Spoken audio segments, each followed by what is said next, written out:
तर आज आपण वाचतोय जे कृष्णमूर्ती यांचं प्रथम अर्थात अंतिम मुक्ती. हे ऍक्च्युली इंग्लिश बुक आहे ज्याचा अनुवाद केला गेला आहे. The first and the last freedom असं इंग्लिश बुकचं नाव आहे. मधुश्री पब्लिकेशन यांचं हे पुस्तक आहे. आणि यामध्ये आज जो मी टॉपिक निवडला आहे आपल्यासोबत शेअर करायला, तो टॉपिकचं नाव आहे विसंगती. विसंगती म्हणजे काय? इनकन्सिस्टन्सी, इरेग्युलॅरिटी. तर आजच्या टॉपिकचं नाव आहे विसंगती, इरेग्युलॅरिटी, ज्याला आपण इंग्लिशमध्ये म्हणू शकतो.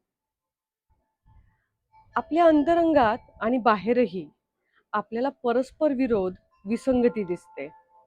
आपण द्विधा वृत्तीत सापडलेले असतो. त्यामुळे आपल्या अंतःकरणात शांततेचा अभाव असतो आणि त्यामुळेच बाह्य जगातही अशांतता असते. आपल्या अंतरंगात नेहमी नकार आणि होकार यांचे द्वंद्व चालू असते. जे आपल्याला हवेसे वाटते आणि जे आपण आहोत त्यांचे द्वंद्व असते. अशा परस्पर विरोधाची अवस्था संघर्ष उत्पन्न करते आणि त्या संघर्षातून काही शांतता येत नाही. ही साधी उघड वस्तुस्थिती आहे. हे अंतर्द्वंद्व कोणते तरी तत्वज्ञानात्मक द्वैत आहे असा त्याचे अर्थांतर करू नये. कारण तसे म्हणणे ही एक सोपी पळवाट असते. म्हणजे असे की हा परस्पर विरोधी हीच द्वैताची नैसर्गिक अवस्था आहे असे म्हणून तिची समस्या आपण सोडवली असे आपण समजतो. पण असे म्हणणे ही एक रूढी आहे. ही एक वास्तवतेपासून पलायन करणं सहाय्यक गोष्ट आहे. आता संघर्ष किंवा परस्पर विरोध म्हणजे आपण काय समजतो? माझ्या अंतरंगात परस्पर विरोध का बरे आहेत? मी जो काही आहे त्याहून काहीतरी वेगळा होण्याची ही अखंड धडपड का आहे? मी असा आहे आणि मला तसे व्हावेसे वाटते. हा आपल्यातील परस्पर विरोध ही एक वस्तुस्थिती आहे. हे एखादे तत्वज्ञानातील द्वैत नव्हे. जे आहे त्याचा बोध येण्याच्या कामी तत्वज्ञानातील संकल्पनांची काही किंमत नाही. द्वैत हे आहे का? ते असल्यास त्याचे स्वरूप काय आहे? अशा विषयांबद्दल आपण एक वेळ चर्चाही करू शकतो. पण आपल्या अंतरंगातच द्वंद्व आहे. परस्पर विरोधी इच्छांचा, परस्पर विरोधी छंदांचा, आवडीनिवडींचा, प्रवृत्तींचा संघर्ष चाललेला आहे. याची जर आपल्याला जाण नसेल तर त्या चर्चेचा काय उपयोग? मला चांगले व्हावेसे वाटते पण होता येत नाही. हा आपल्यातील परस्पर विरोध, प्रतिरोध हाच समजून घेतला पाहिजे. कारण त्यानेच संघर्ष उत्पन्न होतो आणि संघर्षाची, झगड्याची अवस्था असली तर आपण प्रत्येक जण व्यक्तिशः काहीच नवनिर्मित करू शकत नाही. आपण कोणत्या मानसिक अवस्थेत आहोत त्या बाबतीत आपली अगदी खात्री असावी. आत परस्पर विरोध, विसंगती आहे, अर्थातच झगडा असलाच पाहिजे आणि झगडा म्हणजे हानी, झगडा म्हणजे नासाडी. अशा अवस्थेत आपण वैरभाव, झगडा, कटुत्व आणि दुःख यापेक्षा वेगळे काहीच निर्माण करू शकत नाही. हे नीट पूर्णपणे जर आपण आकलन करून घेतले व अंतरंगातील परस्पर विरोधापासून मुक्त राहिलो तरच अंतरंगी शांतता येऊ शकेल आणि एकमेकात माणसात सामंजस्य निर्माण होईल. म्हणजे त्यांना काय म्हणायचंय की who right now who am I am a person but I am having a target to reach की भाई मेरे को ये चाहिए, भाई मेरे को ऐसे करना. तर त्यांनी असं सांगितलंय की तुम्हाला जे वाटतं ना की जे मला मिळवायचं, जे मी आहे आणि जे मला अचीव्ह करायचं, मला अशा टाईपचं पर्सन बनायचं, तर ते दोघं कॉन्ट्रॅक्टरी आहेत, कॉन्ट्रा इंडिकेटर्स आहेत. मग ते तुला डिवचतंय फक्त. तुला का डिवचून घ्यायचंय? तुला ती कॉन्ट्रॅक्टरी का बनायचंय? तू आता आहेस असं का छान नाहीये? याच्याविषयी ते सांगताय की आता आहे असं आपण स्वतःला ऍक्सेप्ट करू शकतो का जे नाहीये त्याच्या मागे पळतो. समस्या अशी आहे, संघर्ष हा विनाशकारी असतो, हानिकारक शक्तीचा ऱ्हास करणारा असतो. हे कळतं असूनही आपल्या प्रत्येकाच्या मनात द्वंद्व का बरे चालू असते हे समजण्यासाठी थोडे पुढे गेले पाहिजे. परस्पर विरोधी इच्छा का असाव्यात? आपल्यातील या द्वंद्वाचा तुम्हाला भान आहे की नाही मला माहिती नाही.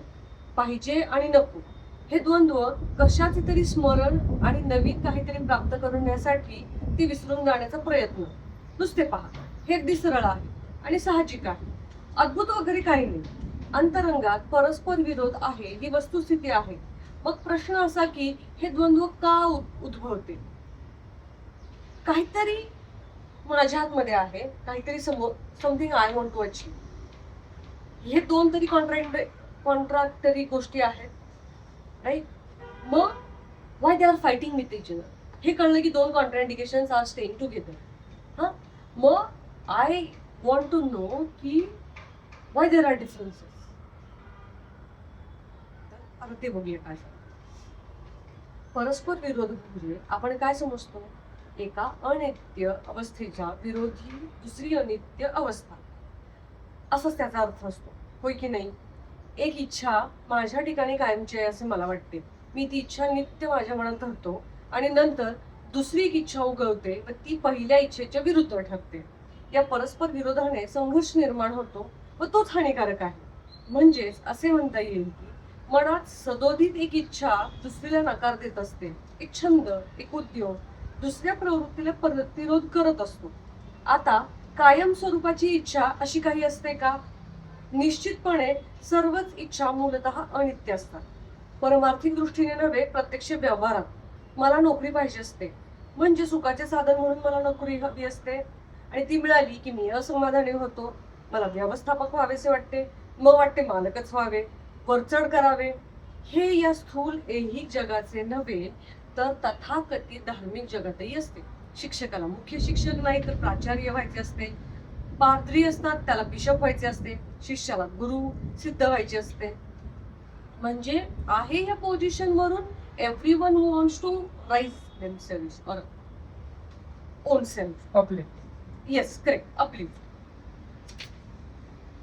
ही जी एका मागोमाग एक स्थाने मिळवण्याची, स्वतः कोणीतरी होण्याची प्रवृत्ती परस्पर विरोध उत्पन्न करत नाही का? मग आपण जीवन म्हणजे एक नित्य इच्छा स्वरूप असते असे न मानता एकाहून एक परस्पर विरोधी निसटते इच्छांची मालिकाच असते असे समजू नये. तसे स्पष्ट दिसले तर मन संघर्षात किंवा द्वंद्वात सापडण्याची आवश्यकताच नाही. मी जर जीवनाकडे एक नित्य इच्छा असे न मानता तात्पुरत्या इच्छांची, बदलत्या इच्छांची ही साखळी आहे असे मानले तर परस्पर विरोध येत नाही. असं बऱ्याचदा होतं की काही अशी लोक म्हणतात बघ की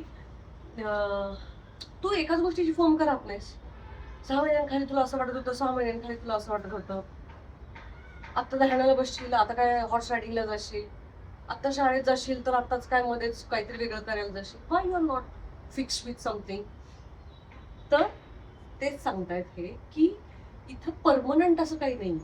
या परमनंटचा जर तू ध्यास सोडलास आणि फ्लेक्झिबिलिटी वाढवलीस, अननोन सर्कमस्टन्सेस प्रत्येक पावलाला येणार आहेत आणि तुला त्याच्यानुसार बदलावं लागणार आहे. हे जर तुला कळत असेल तर तुझं भांडण कमी चालेल स्वतः. म्हणजे मला नाही तेच टार्गेट हवंय, मला तेच टार्गेट हवंय. भाई उद्या काही ऑपॉर्च्युनिटी येऊ शकते. Why you can't take it? ते सांगायचं की you be prepared for the circumstances which are coming to you. You don't decide anything, neither any step also. जेव्हा मनामध्ये इच्छेचा एक स्थिर बिंदू असतो तेव्हा परस्पर विरोध उत्पन्न होतो. जेव्हा सर्वस्वी इच्छा हीच बदलती क्षणिक आहे हे न पाहता मन जेव्हा एकच इच्छा पकडून ठेवते व तिचेच नित्य आकांक्षात रूपांतर करते तेव्हाच असे होते. दुसरी इच्छा उगवली की द्वंद्व उद्भवते. परंतु वस्तुतः सर्व इच्छा सदोदित गतिमान असतात, बदलत असतात. इच्छेला स्थैर्य असे नसते, इच्छेला स्थिर बिंदू नसतो. पण मन स्थिर बिंदू प्रस्थापित करते, कारण प्रत्येक गोष्ट हे आपले ध्येय गाठण्याचे एक साधन म्हणून मन तिचा उपयोग करू पाहते. आणि जोपर्यंत माणूस साधना करून काही साध्य प्राप्त करत असतो तोपर्यंत परस्पर विरोध व संघर्ष असायचाच. तुम्हाला कोणत्या तरी स्थानावर पोहोचावेसे वाटते, तुम्हाला यशस्वी व्हावेसे वाटते, अंतिम सत्य किंवा ईश्वर प्राप्ती तुम्हाला हवी असते व त्यात तुम्हाला नित्य अक्षय समाधान मिळेल अशी तुमची धारणा असते. म्हणजेच तुम्ही सत्याचा शोध घेत नसता, तुम्ही ईश्वराचा शोध घेत नसता. तुम्हाला चिरकाल टिकाऊ समाधान, तृप्ती यांची आस असते व त्या तृप्तीला तुम्ही ईश्वर, सत्य इत्यादी आदरणीय गोंडस वाटणाऱ्या शब्दांचे, कल्पनेचे पेहराव चढवता. परंतु आपण सारे तृप्तीच्याच शोधात आहोत व त्या तृप्तीला आपण अतिउच्चपदी बसवतो व तिला ईश्वर म्हणतो. आणि तृप्तीची सर्वात खालची अवस्था म्हणजे मदिरा. पण जोपर्यंत मनाला तृप्तीचाच आस असते तोपर्यंत ईश्वर व मदिरा यात काही फारसा फरक नसतो. ईश्वर आणि मदिरा, सामाजिक दृष्टीने मदिरा वाईट असेल, पण तृप्तीची अधिकाच्या प्राप्तीची अंतरंगातील हाव ही तर मदिरापेक्षाही हानिकारक आहे.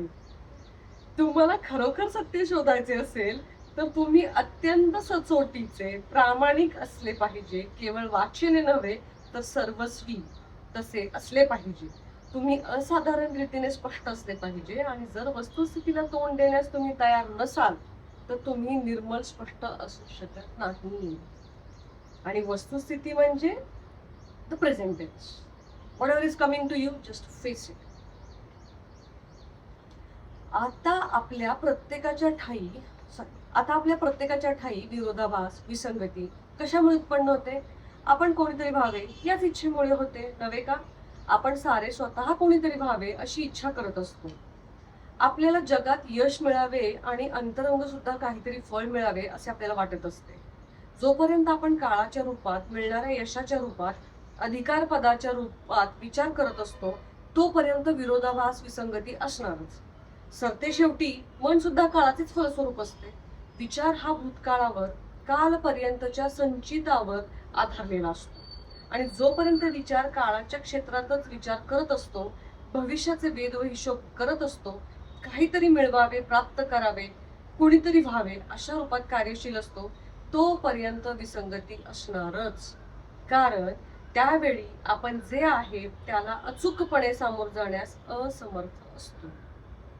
केवळ जे आहे ते समजण्यात, समजून घेण्यात, निवडरहितपणे त्याचेच सावधानतेने भान ठेवण्यात हा जो विसंगतीचा विघटनकारी अंश आहे त्यापासून मुक्ती असण्याची शक्यता असते. म्हणून आपल्या विचारांची प्रक्रिया पूर्णपणे समजून घेणे आवश्यक आहे, होय की नाही? कारण आपल्याला परस्पर विरोधी दिसतो तो तेथेच दिसतो. विचार हाच एक विरोधाभास झाला आहे. कारण आपण आपली स्वतःची संपूर्ण प्रक्रिया समजून घेतली नाही आणि त्याचे आकलन आपण आपल्या विचारांचे पूर्ण भान ठेवण्यातच शक्य असते. विचारांवर प्रभाव पडणारा द्रष्टा म्हणून नव्हे तर एकात्मतेने अन्य पर्याय न राहता भान ठेवण्यातच शक्य असते आणि हेच फार अवघड असते. असे झाले तरच अत्यंत हानिप्रद व अत्यंत यातनामय अशा या विरोधाभासाचा विलय होतो. इथे त्यांना म्हणायचंय की everything is your thought process. तुम्ही जे आता काही ठरवताय ते कशाच्या बेसिसवर ते ठरवताय? Something you have seen in the past, something you have imagine for the future. या दोघांच्या मध्ये जे काही ठरलंय ती तुमची थॉट प्रोसेस ठरली आणि आता ती थॉट प्रोसेस घेऊन तुम्ही पुढे चाललाय. पण पुढे चाललाय म्हणजे कुठे चाललाय? जे भूतकाळात होतं ते परत होणार आहे का? जे भविष्यात तुम्ही इमॅजिन करताय ते तसं असणार आहे का? मग why you are deciding something? आणि मग मी जे डिसाईड करते ते आणि जे काही येऊ पाहत आहे ते, त्या दोघांमधलं जे कॉन्ट्राडिक्शन आहे, विसंगती आहे, तिथे माझा स्ट्रगल चालू होतो. मग मॅनिफेस्ट करा, मॅनिफेस्ट करा, मॅनिफेस्ट करा. काय मॅनिफेस्ट करा? तुमची थॉट प्रोसेस बदलायची आहे.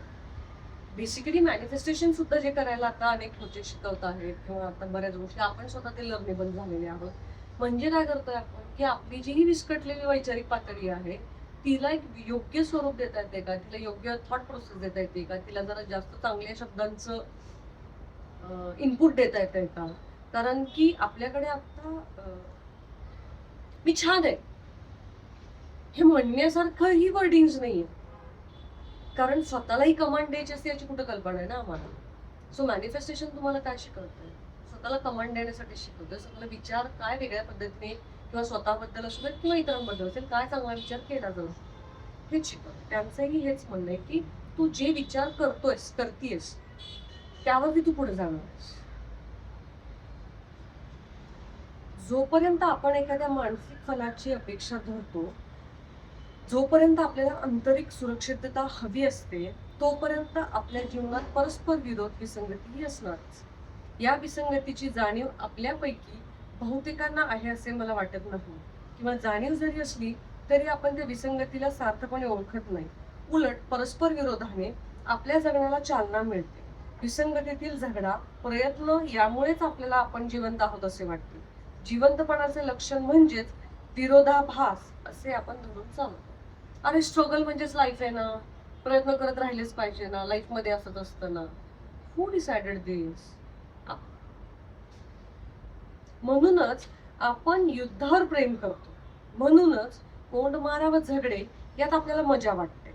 मानसिक दृष्ट्या जोपर्यंत आपण कोणत्याही फलाची इच्छा करतो, म्हणजेच मानसिक सुरक्षितता आपल्याला हवी असते, तोपर्यंत विसंगती असणारच. जे ते विरोधाभास असतो ते मन शांत असूच शकत नाही. आणि संपूर्ण जीवनाचे मोल समजण्यासाठी मनशांती खरोखरच आवश्यक आहे. विचार हा कधी शब्द असू शकत नाही. काळाचे अपत्य असं ज्या विचाराचे स्वरूप असते त्याला कालरहित असे जे काही आहे ते सापडणे शक्य नाही. जे कालातीत आहे ते त्याला समजणे शक्य आहे. आपल्या विचारांचे स्वरूपच मुळात विरोधात्मक असते, कारण आपण नेहमी भूतकाळ आणि भविष्यकाळ यांच्या संदर्भात विचार करत असतो. म्हणून वर्तमानाचे संपूर्ण अवधान, त्याचा संपूर्ण परिचय आपल्याला असत नाही.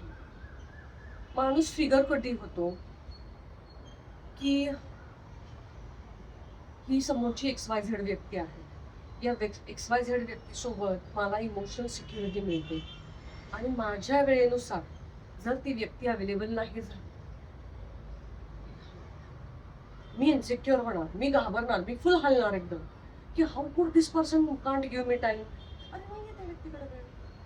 पण त्या व्यक्तीकडच्या अपेक्षा जाणून घेण्याऐवजी मी या व्यक्तीवरती का डिपेंड आहे हे मी समजून घेऊ शकते का? म्हणजे मला जे भावनिक संरक्षण हवंय त्या संरक्षणासाठी मी इकडे डिपेंड आहे. माझं आर्थिक संरक्षण इकडे, माझं आणखीन काय काय काय काय जे संरक्षणांचे आपल्या मनाच्या खेळांचे प्रकार असतात, त्या मनाच्या खेळाच्या प्रत्येक जर सोल्युशन आपण बाहेरच्या लोकांमध्ये शोधत असू तर कशी शांती मिळेल? मग आपल्या संरक्षणाची, आपल्या सुरक्षतेची जबाबदारी आपल्या पण घेऊ शकतो का? की मला रडू आले, तू स्वतःचे डोळे पुसू शकतो. देवाने प्रत्येकाला आपल्या हात दिले. मला हसायचंय, हस. मला मी टाइम छान स्पेंड करायचा, हॅव युअर ओन कॉफी.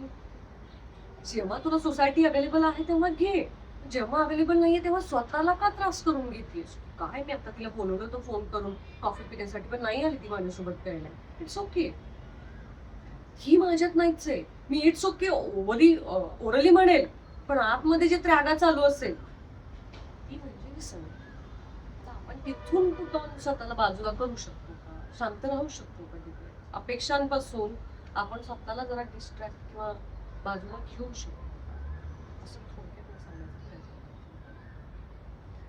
वर्तमानाचे संपूर्ण भान ठेवणे हे एक काम फारच कठीण आहे, कारण त्याला आपण रोज म्हणतो being present, being present.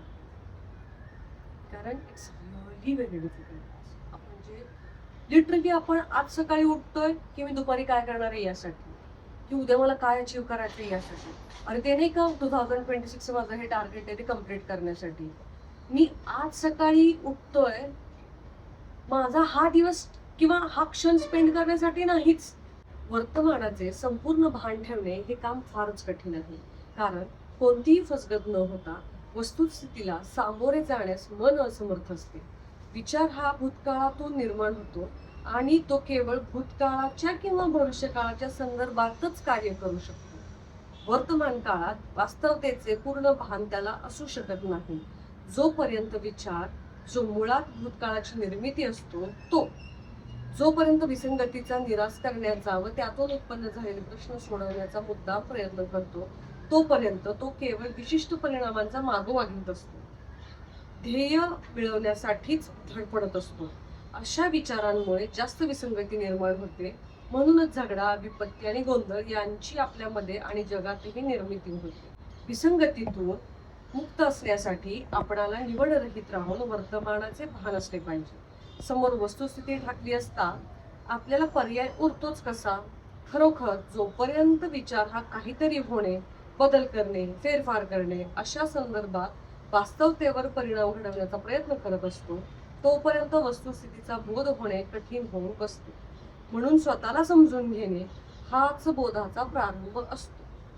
Present tense, living present tense, understand myself. अशा आत्मज्ञानाशिवाय विरोधाभास आणि संघर्ष चालूच राहतील.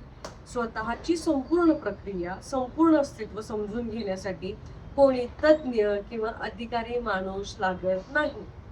अधिकारी माणसाचा शोध घ्यायला गेलो की केवळ भयच उत्पन्न होते. कोणीही तज्ज्ञ, कोणीही विशेषज्ञ आपल्याला आपली स्वतःची संपूर्ण प्रक्रिया कशी समजून घ्यावी ते सांगू शकत नाही. ती आपणच समजून घेणे भाग आहे. तुम्ही व मी त्या संबंधी बोलून एकमेकांना सहाय्य करू शकतो, पण आपल्याला ती प्रक्रिया कोणीही उघड स्पष्ट दाखवू शकणार नाही. एकही तज्ज्ञ, एकही गुरु या कामी उपयोगी नाही. केवळ आपल्याला परस्पर संबंधातून वस्तूंशी, मालमत्तेशी, लोकांशी व कल्पनांशी येणाऱ्या आपल्या संबंधातून आपल्याला त्या प्रक्रियेचे भान येऊ शकते. परस्पर संबंधात आपल्याला असे दिसून येईल की एखाद्या कल्पनारूप आपण जेव्हा एखादी कृती करतो तेव्हा विरोधाभास उत्पन्न होतो. कल्पना म्हणजे प्रतीक रूपाने स्थिर झालेला विचारच होय. त्या प्रतीकाशी जुळेल असे वागण्याच्या प्रयत्नातून विरोधाभास उत्पन्न होतो. म्हणूनच विचाराचा जोपर्यंत साचेबंदपणा असेल तोपर्यंत विसंवाद, परस्पर विरोध असणारच. साचेबंदपणाचा अंत करायचा व संघर्षाचाही अंत करायचा तर आपल्याला स्वतःचे ज्ञान आवश्यक आहे.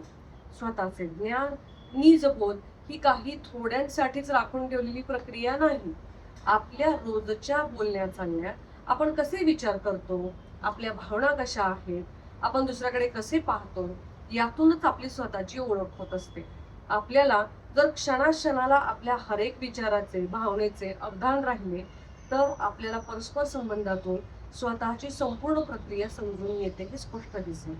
आणि असे होईल तरच अंतिम सद्वस्तू मनाच्या ज्या शांतीत उदयास येऊ शकते ती मनशांती संभवनीय होईल.